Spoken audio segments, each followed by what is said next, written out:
Irmãos e irmãs, vamos a mais um momento da nossa liturgia do dia. Liturgia da palavra veiculada na Igreja Católica Apostólica Romana no mundo inteiro. É hora de deixarmos Deus nos falar. É preciso abrir o nosso coração. Liturgia que eu passo agora para vocês é do dia 12 de março de 2022, sábado, primeira semana da Quaresma. A cor dos paramentos litúrgicos é roxa. No rito da celebração temos o ofício do dia. Antífona da entrada. A lei do Senhor é perfeita, conversão para a alma. O testemunho do Senhor é verdadeiro, sabedoria para o simples. Salmo 18, versículo 8. Oração do dia. Convertei para vós, ó Pai, nossos corações, a fim de que, buscando sempre o único necessário e praticando obras de caridade, nos dediquemos ao vosso culto, por nosso Senhor Jesus Cristo, vosso Filho, na unidade do Espírito Santo. Primeira leitura, leitura do livro do Deuteronômio, capítulo 26, versículos do 16 ao 19. Moisés dirigiu a palavra ao povo de Israel e lhe disse: hoje o Senhor teu Deus te manda cumprir esses preceitos e decretos. Guarda-os e observa-os com todo o teu coração e com toda a tua alma. Tu escolheste hoje o Senhor para ser o teu Deus, para seguires os teus caminhos e guardares seus preceitos, mandamentos e decretos, e para obedecerdes à sua voz. E o Senhor te escolheu hoje para que sejas para ele um povo particular, como te prometeu, a fim de observares todos os seus mandamentos. Assim ele te fará ilustre entre todas as nações que criou, e te tornará superior em honra e glória, a fim de que sejas o povo santo do Senhor teu Deus, como ele disse. Palavra do Senhor, graças a Deus. Salmo responsorial é o Salmo 119, versículos do 1º ao 2º, 4º ao 5º, 7º ao 8º, refrão 1º-B. Feliz é quem na lei do Senhor Deus vai progredindo. Repitamos: feliz é quem na lei do Senhor Deus vai progredindo. Feliz o homem sem pecado em seu caminho, que na lei do Senhor Deus vai progredindo. Feliz o homem que observa seus preceitos e de todo o coração procura Deus. Feliz é quem na lei do Senhor Deus vai progredindo. Os vossos mandamentos vós nos destes para serem fielmente observados. Oxalá seja bem firme a minha vida em cumprir vossa vontade, vossa lei. Feliz é quem na lei do Senhor Deus vai progredindo. Quero louvar-vos com sincero coração, pois aprendi as vossas justas decisões. Quero guardar vossa vontade e vossa lei. Senhor, não me deixe desamparado. Feliz é quem na lei do Senhor Deus vai progredindo. Repitamos: feliz é quem na lei do Senhor Deus vai progredindo. Agora é o horário do Evangelho de Jesus Cristo, segundo São Mateus, capítulo 5, versículos do 43 ao 48. Salve, ó Cristo, imagem do Pai, a plena verdade nos comunicai. Repitamos: salve, ó Cristo, imagem do Pai, a plena verdade nos comunicai. Eis o tempo de conversão, eis o dia da salvação. Trecho da segunda epístola de São Paulo aos Coríntios, capítulo 6, versículo 2b. Salve, ó Cristo, imagem do Pai, a plena verdade nos comunicai. O Senhor esteja convosco, Ele está no meio de nós. Proclamação do Evangelho de Jesus Cristo, segundo São Mateus. Glória a vós, Senhor. Pelo sinal da Santa Cruz, livra-nos Deus nosso Senhor dos nossos inimigos. Naquele tempo disse Jesus aos seus discípulos: vós ouvistes o que foi dito: amarás o teu próximo e odiarás o teu inimigo. Eu, porém, vos digo, amai os vossos inimigos e rezai por aqueles que vos perseguem. Assim vos tornareis filhos do vosso Pai, que está nos céus, porque ele faz nascer o sol sobre os maus e os bons, e faz cair a chuva sobre justos e injustos.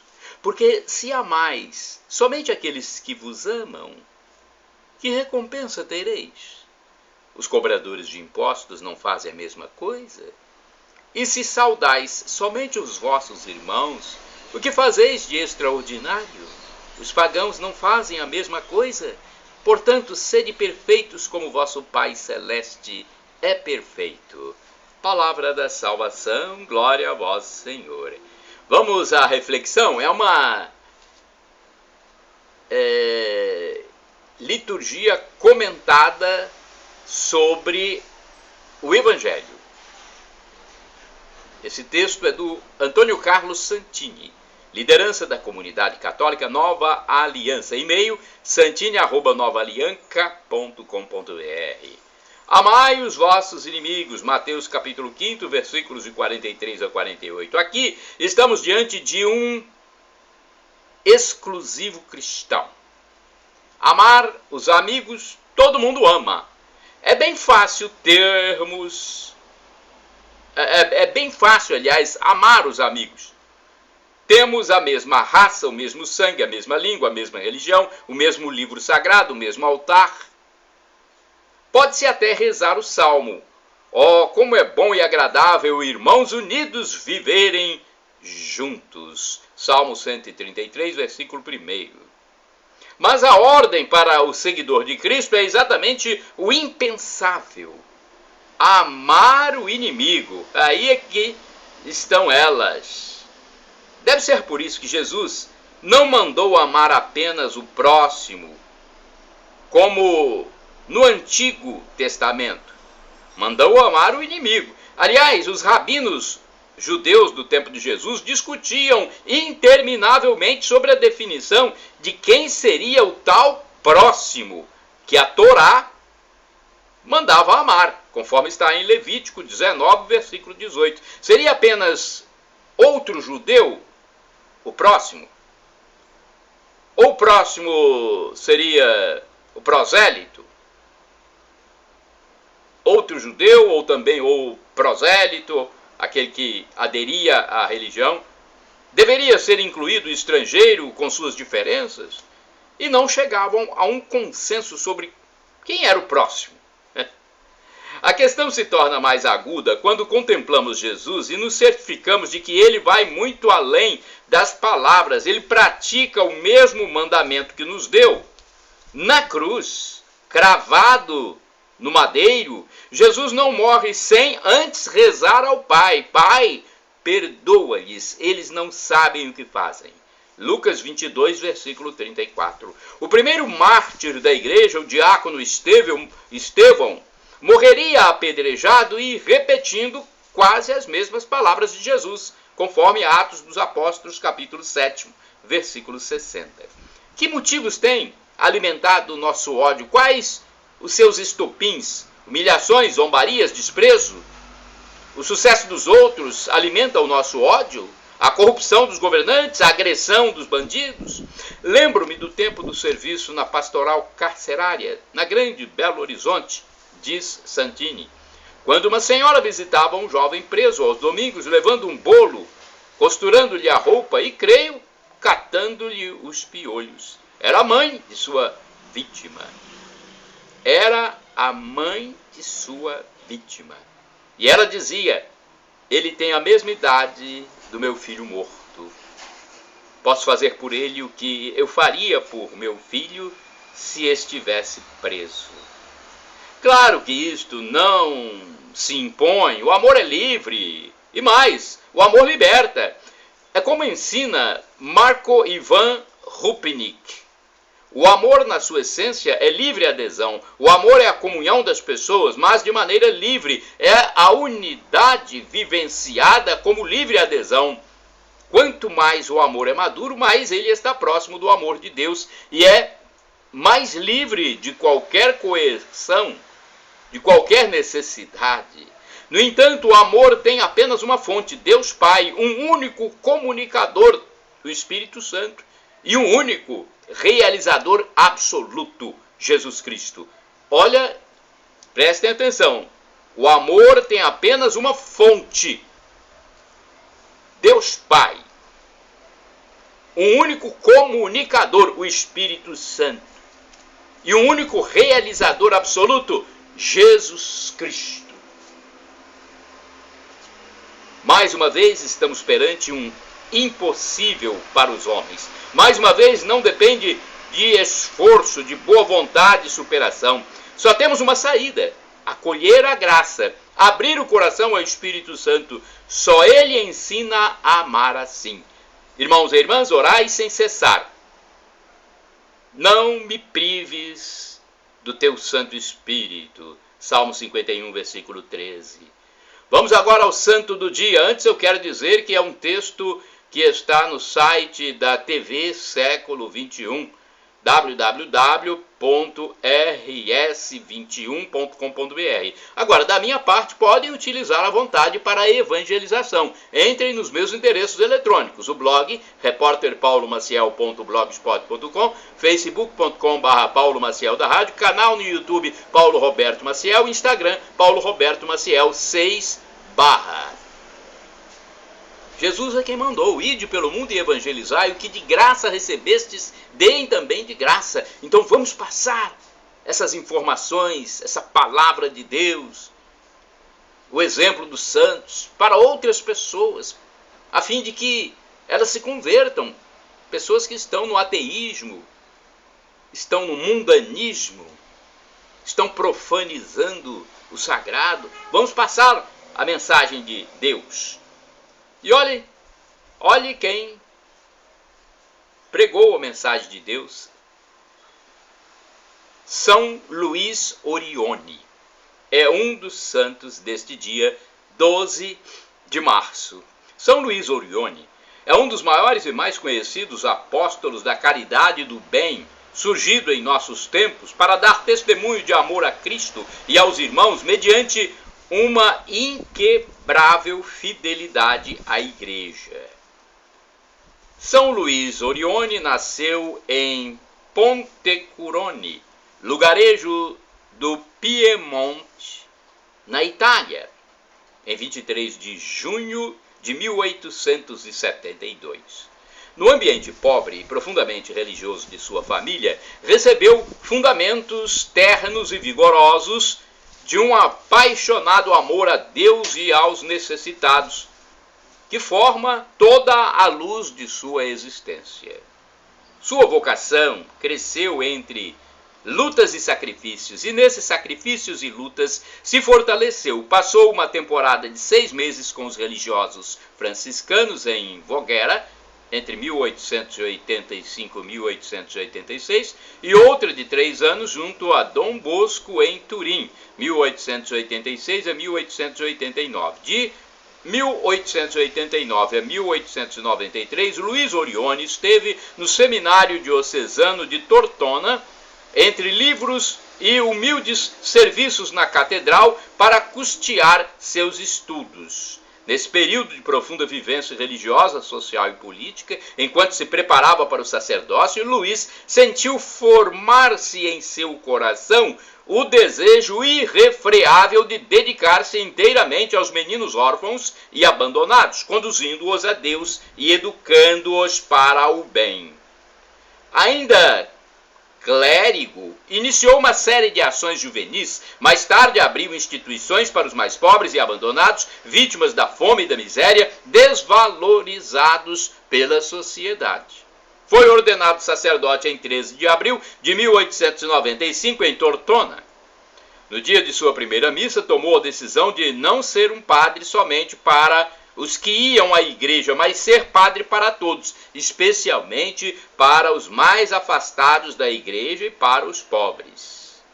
Sua atividade foi crescendo num ritmo apaixonado e foram surgindo obras, escolas, colônias agrícolas, oficinas para aprendizes, escolas profissionalizantes, casas de caridade e pequenos cotolengos e os pequenos cotolengos. Para atender a tantas obras, fundou as congregações religiosas Pequena Obra da Divina Providência, Eremitas da Divina Providência, Pequenas Irmãs Missionárias da Caridade e Irmãs Sacramentinas Cegas. Viveu para amar e servir, não conheceu outro motivo para viver. Fez da sua vida e da sua fé uma única missão. Sofreu muito, mas a ninguém fez sofrer. Tinha como ideal fazer o bem sempre, fazer o bem a todos, o mal nunca a ninguém. Para visitar e incentivar os seus filhos missionários, esteve diversas vezes na América do Sul, Argentina, Uruguai, Chile e no Brasil. 1921, 1922, 1934, 1937. E disse que o que não pudesse fazer pelo Brasil quando vivo, o faria depois de morto. Morreu em San Remo, na Itália, onde fora cuidar da saúde por ordem de seus médicos e superiores em 12 de março de 1940. Antes de ir a San Remo, protestou que não era entre palmas que queria morrer, mas entre os pobres, que são de Jesus Cristo.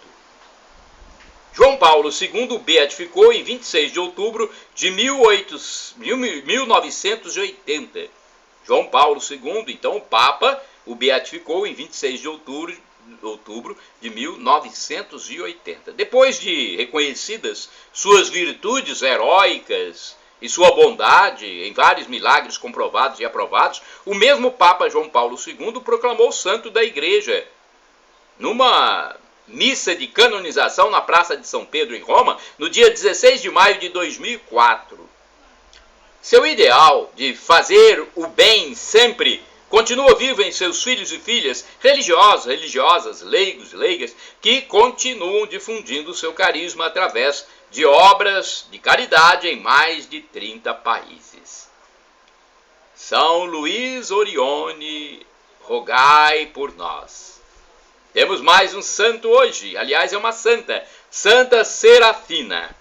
Serafina nasceu em 1238 na cidade medieval de São Geminiano, Itália. Seus pais estavam em decadência, mas eram nobres e chamavam de Fina. Chamavam a filha de Fina. Era pequena e frágil.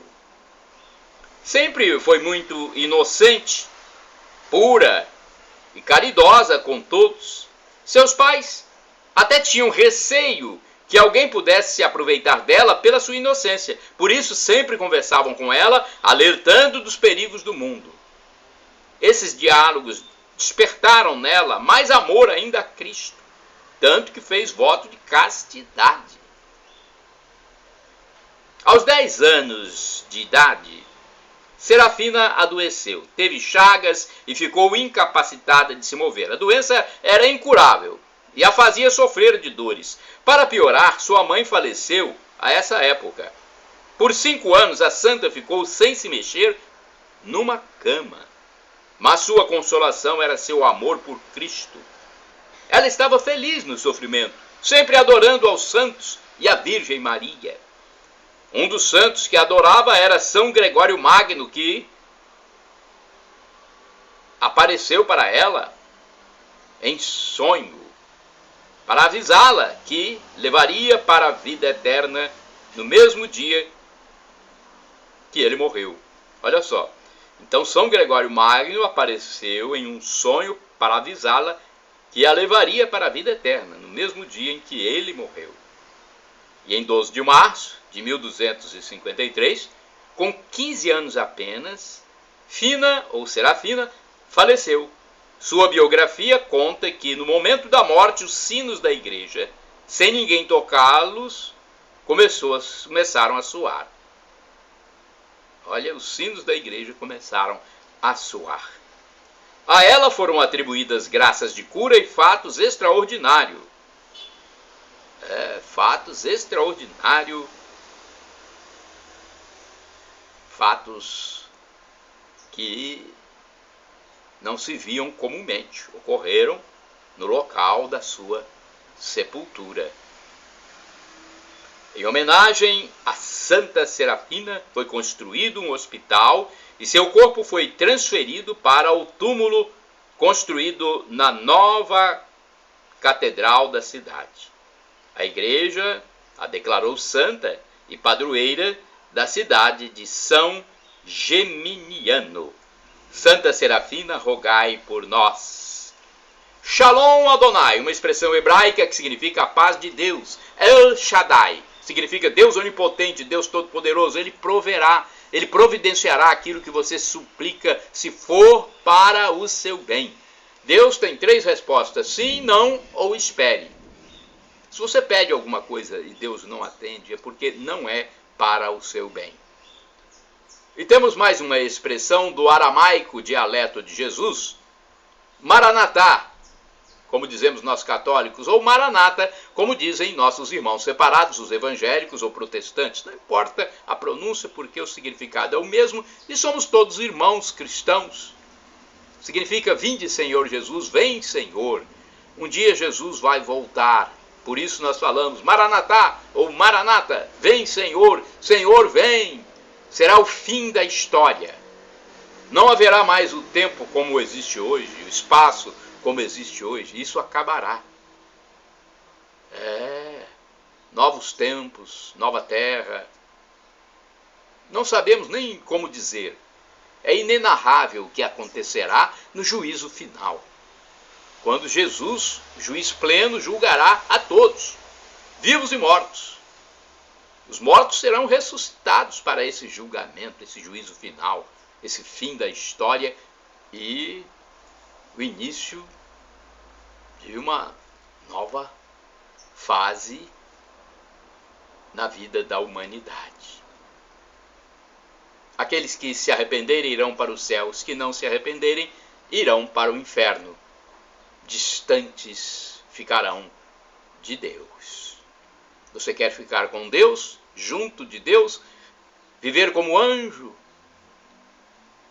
para todos sempre? Então arrependa-se dos seus pecados. Senhor, perdão pelos meus pecados do pensamento, dos atos, das omissões que acontecem a cada átimo de segundo. Perdão, Senhor, e nos dê a vida eterna no dia da sua volta.